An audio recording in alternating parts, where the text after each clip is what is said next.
La sesión anterior, nosotros analizamos las propiedades que podemos determinar a partir de un diagrama esfuerzo-deformación. Habíamos comentado que de las propiedades más importantes que podemos determinar mediante un análisis de tensión es el módulo de elasticidad, que para retomar proviene de la ley de Hooke. En un diagrama esfuerzo-deformación, nosotros analizamos que el esfuerzo es proporcional a la deformación. Entonces, en la primera zona del diagrama esfuerzo-deformación, llamada zona elástica, es donde se cumple la ley de Hooke. Habíamos comentado que para materiales dúctiles, el módulo de Young, también llamado módulo de elasticidad, es más pequeño. Para materiales frágiles, el módulo de elasticidad es más grande. Usualmente, a mayor módulo de elasticidad, el material va a exhibir mayor dureza. La ley de Hooke comentamos que también se cumple para esfuerzos cortantes o esfuerzo de cizalladura, que nos menciona que el esfuerzo de cizalladura es proporcional a la deformación de cizalladura. La constante de esta ecuación de proporcionalidad de la ley de Hooke es este módulo llamado módulo de cizalladura, representado por la letra G. El día de hoy vamos a continuar analizando otra tercera propiedad que vamos a denominar coeficiente de Poisson. Este es un número adimensional que también es una propiedad de los materiales, es una constante para diferentes materiales. La relación entre estas tres propiedades, módulo de elasticidad, módulo de cizalladura y coeficiente de Poisson, se da en la siguiente relación.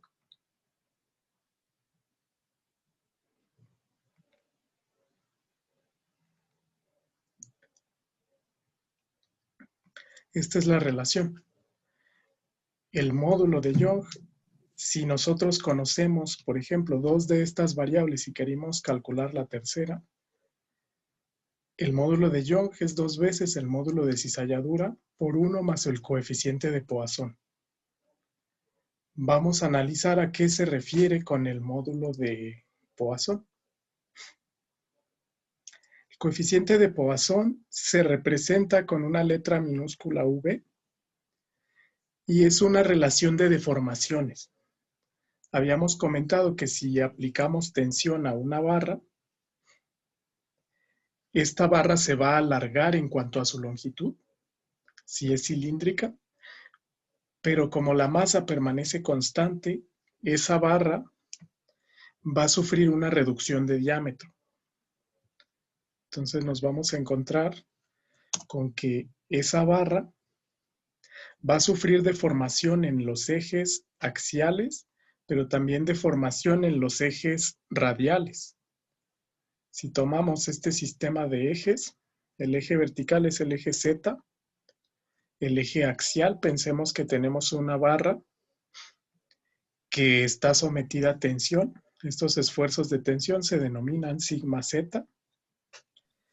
Esta barra originalmente tiene una longitud inicial llamada L0 en Z, representada por la línea punteada. Después de ejercer tensión sobre este material, lo que va a pasar es que se va a alargar. Sufre un alargamiento equivalente a delta L, cambio de longitud. Aquí se representa delta L entre 2, porque se representa en la parte superior y en la parte inferior. Si tomamos un punto medio de esta barra. Sin embargo, nosotros ya habíamos analizado que la deformación se puede expresar como un cociente de cambio de longitud entre longitud inicial.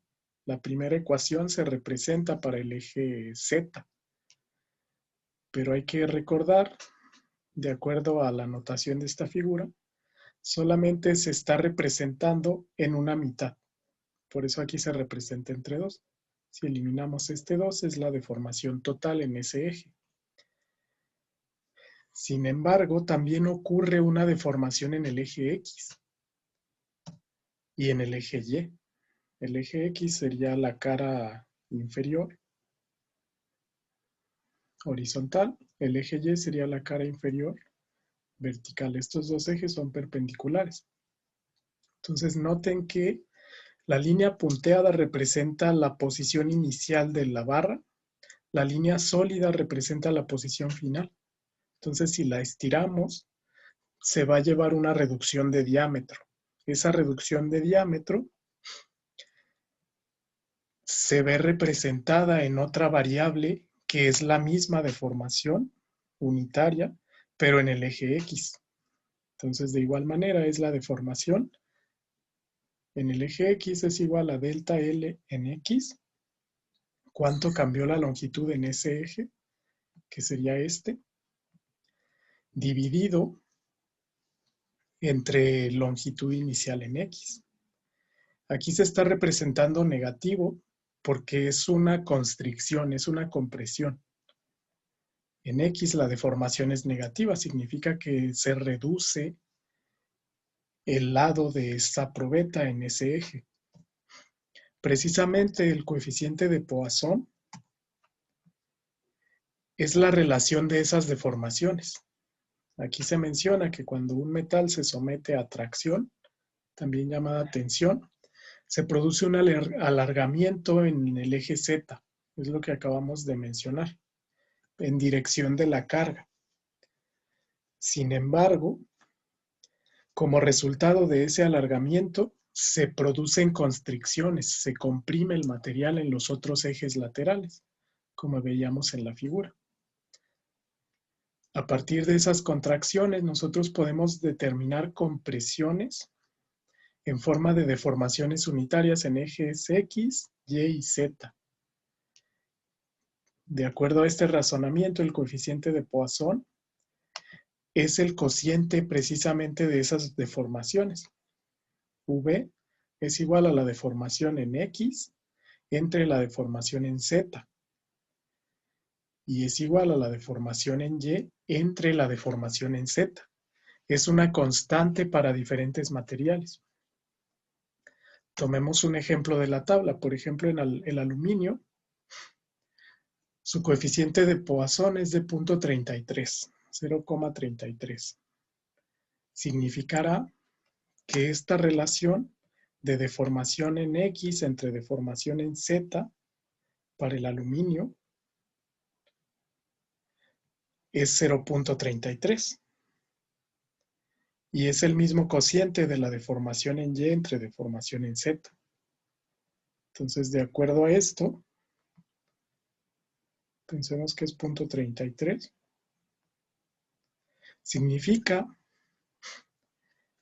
que esta deformación se deforma en X un 33%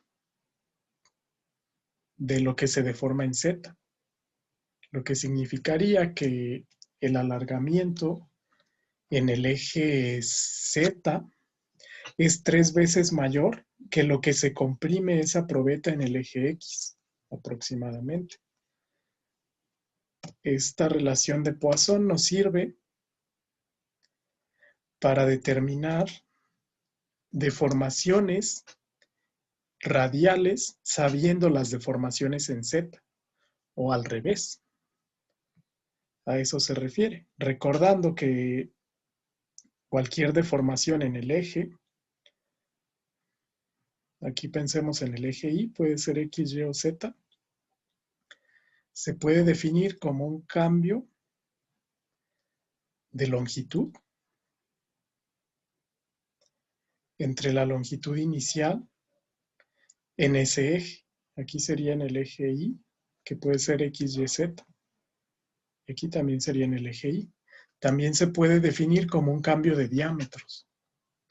Cambio de diámetro entre el diámetro inicial de ese material.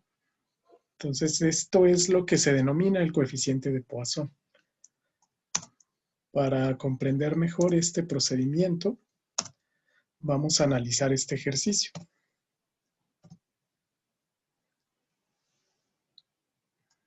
Ok, lo vamos a plantear.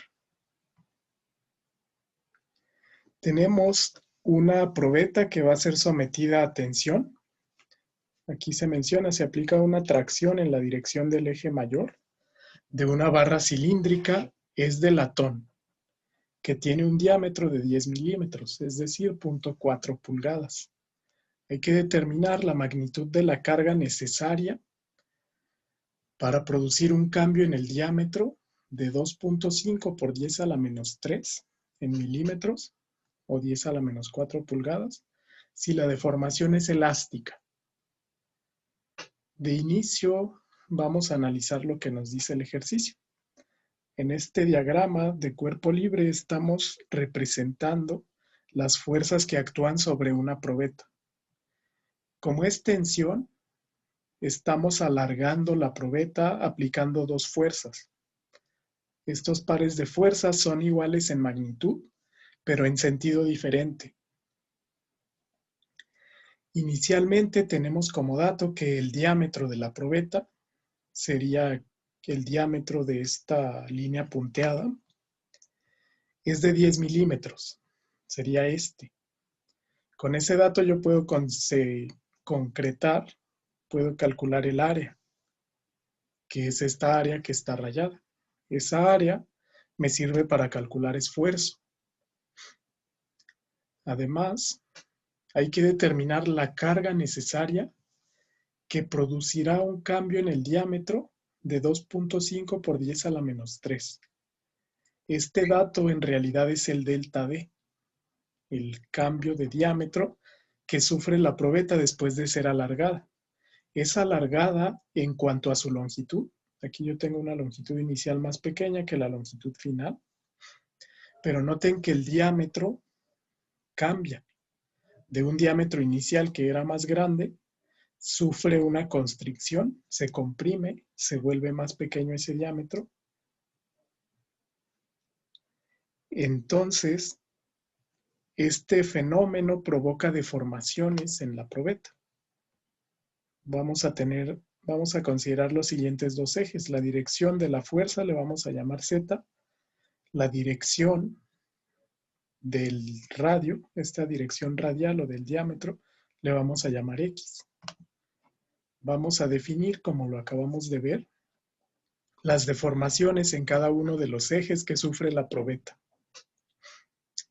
Vamos a tener que la deformación en el eje Z, que es la deformación a lo largo de la fuerza, es cambio de longitud entre longitud inicial. L0 es longitud inicial, LI es longitud final. Entonces, longitud final menos longitud inicial entre longitud inicial nos da la deformación en Z. Esto en términos del largo que tiene la probeta. Y en el eje X, como estamos hablando de un radio, es la dirección radial, la deformación en X es el cambio de diámetro entre diámetro inicial. Diámetro final menos diámetro inicial entre diámetro inicial. Esas son las ecuaciones con las que contamos. A su vez, nosotros podemos ir determinando los datos. Sabemos de qué material se trata. Es latón. Al ser latón, quedan definidas sus propiedades. Yo puedo recurrir a la tabla anterior y leer las propiedades del latón. Latón es una aleación constituida por cobre y zinc. Entonces, para el latón, vamos a leer sus propiedades, que serían los datos del ejercicio. Vamos a leer el módulo de elasticidad. Es este valor, 10.1 por 10 a la 4 megapascales. Vamos a leer coeficiente de Poisson. Es 0,35. 0.35. Con estos datos vamos a trabajar. Entonces vamos a ir analizando los datos. Lo que pide el ejercicio es la fuerza, esta fuerza. ¿Cuál es la carga que produce un cambio de diámetro equivalente a 2.5 por 10 a la menos 3 milímetros? Vamos a ir analizando los datos. Entonces, el cambio de diámetro es este, 2.5 por 10 a la menos 3 milímetros. Diámetro inicial nos dice que son 10 milímetros. Por lo tanto, el radio es la mitad de esos 10 milímetros, 5 milímetros. El módulo de elasticidad, o módulo de Young, lo leemos de la tabla, es 10.1 por 10 a la 4 megapascales. El coeficiente de Poisson lo leemos también de la tabla, para latón es 0,35. Hay que determinar entonces la fuerza. Con estos datos, lo primero que yo puedo calcular es el área inicial. Sabiendo el radio, el área se puede calcular como pi por radio al cuadrado. Entonces lo vamos a calcular. El área inicial sería pi multiplicado por el cuadrado de 5 milímetros. Sería 3.14 por 5 por 5, nos da 78.54 aproximadamente. Este es el área inicial de esa probeta. A continuación, vamos a analizar cómo podemos determinar la fuerza máxima si conocemos el área y conocemos estos datos. Aquí hay un aspecto clave que nos marca el problema. Nos dice que la deformación es elástica. La deformación elástica se define como un fenómeno con el cual un objeto es deformado, pero cuando cesa la aplicación de la fuerza que lo deforma, ese cuerpo regresa a su forma original. Precisamente en la zona elástica aplica la ley de Hooke. Entonces vamos a analizarlo. Si aplica la ley de Hooke, yo voy a partir de estas ecuaciones. Yo sé que sigma, este es el esfuerzo, se calcula como fuerza entre área inicial. Esta es la fuerza que está solicitando el problema. Es desconocida. La voy a despejar de esta ecuación que es la definición de esfuerzo. Entonces, fuerza sería igual a esfuerzo por el área inicial, considerando que es el esfuerzo ingenieril. La ley de Hooke nos dice, a su vez, lo siguiente.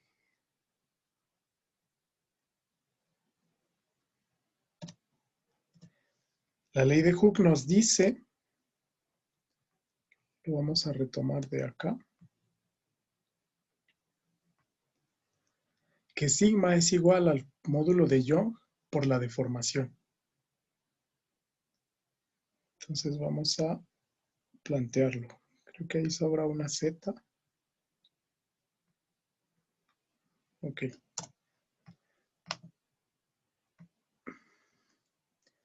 Sigma es el esfuerzo, es proporcional a la deformación. Aquí epsilon Z significa que es la deformación en el eje Z. Si yo despejo de ahí la fuerza, nos queda lo siguiente. Noten que fuerza es igual a esfuerzo por área inicial. Entonces, si sustituyo esta aquí, nos dice que la fuerza va a ser igual al módulo de Young por la deformación en Z por el área inicial.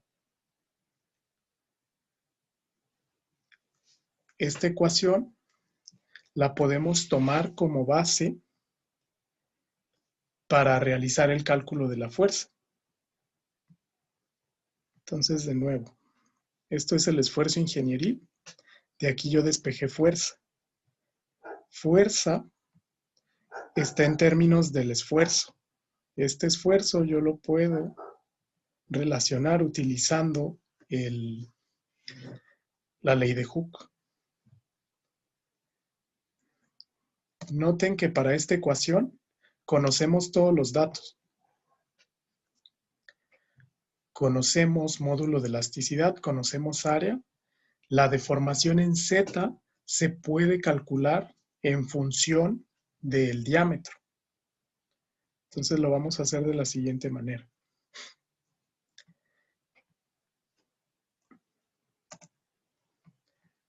Vamos a retomar esa ecuación. Sabemos que la fuerza es igual al módulo de Young por la deformación en Z por el área inicial. Yo necesito calcular a cuánto asciende o cuánto vale la deformación en el eje Z. Esto lo hago con la definición del coeficiente de Poisson.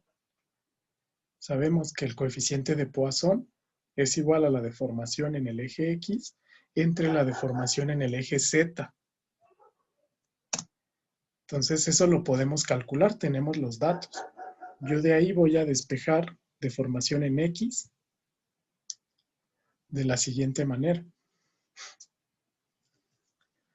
La deformación en X, como lo habíamos comentado, es la deformación unitaria radial.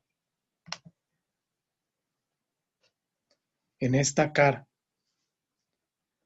Entonces, yo la puedo calcular como delta D entre D0.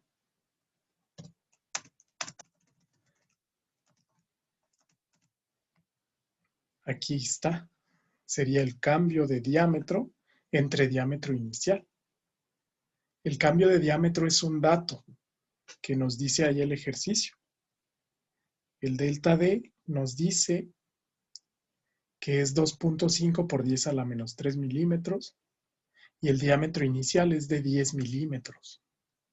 Con esos dos datos, si los dividimos entre sí, 2.5 por 10 a la menos 3 entre 10 nos da 0.00025. Es adimensional.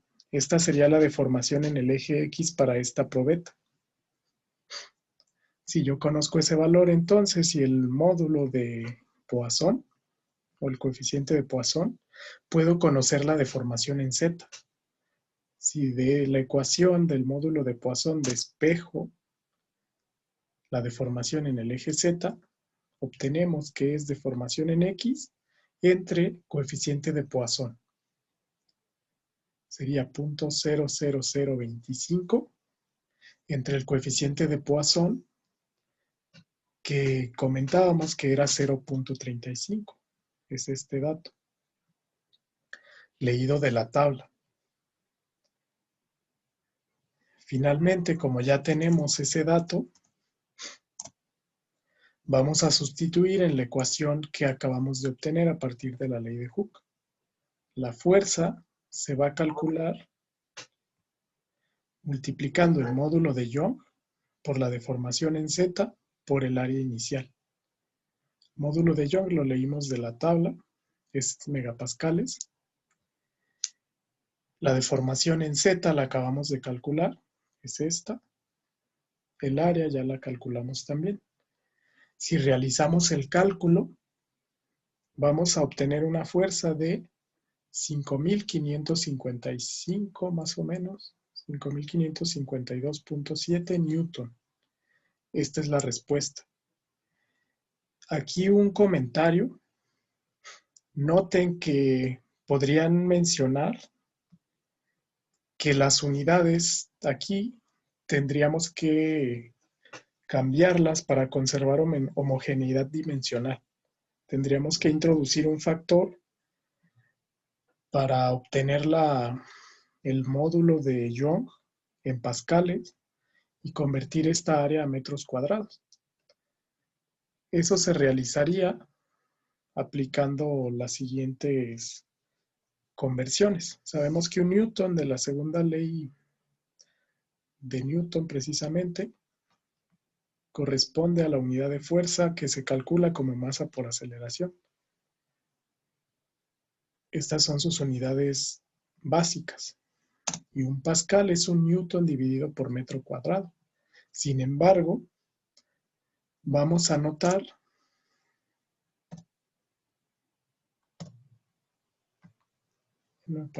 vamos a notar que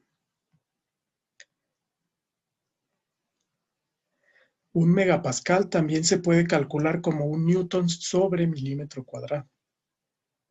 Entonces, en este ejercicio realmente ya no fue necesario introducir factores de conversión, porque si yo introduzco aquí un factor para convertir megapascales a pascales, el factor es 1 por 10 a la 6. Y si yo introduzco aquí un factor para convertir milímetros cuadrados a metros cuadrados, el factor es 1 por 10 a la menos 6. Entonces, mutuamente, esos dos factores, aquí sería 1 por 10 a la 6, esos dos factores multiplicados se cancelan mutuamente. Aquí sería 1 por 10 a la menos 6. Por eso, siempre que trabajemos en megapascales y en milímetros, es útil utilizar este factor de conversión. Un megapascal también equivale a un newton que se ejerce en un área de 1 milímetro cuadrado. Directamente esta ecuación nos da este resultado. Esa sería la solución de este ejercicio que utiliza el coeficiente de Poisson para calcular la fuerza que soporta esta probeta. Si regresamos al diagrama, entonces, esa es la solución. Es la deformación que sufrió este material, que era de 2.5 por 10 a la menos 3 milímetros. Para que este material sufra esa deformación, se requiere una fuerza de aproximadamente 5.500 newton o 5.5 kilonewton. Ese sería el resultado de este ejercicio.